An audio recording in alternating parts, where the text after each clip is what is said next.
neredesin dostum? Bu cihan içinde bir can arar dururum, yoksun. Neredesin dostum?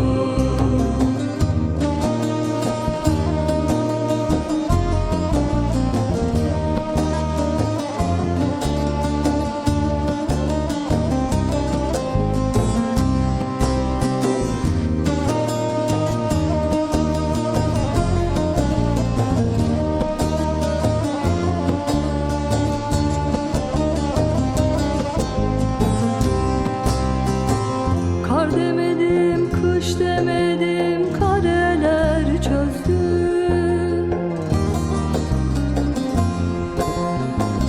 Ekmeği böldüm, paylaştım, çareler buldum.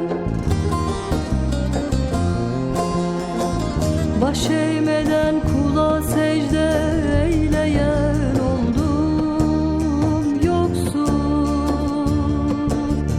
Neredesin dostum? Baş eğmeden kula secde eyleyen oldum, yoksun. Neredesin dostum?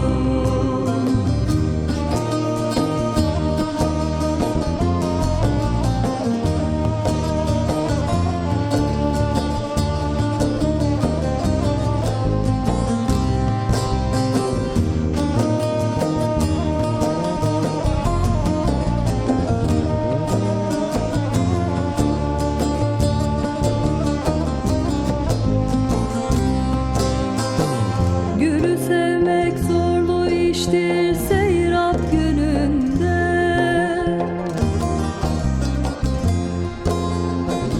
Açması yavaş geliştir diken içinde.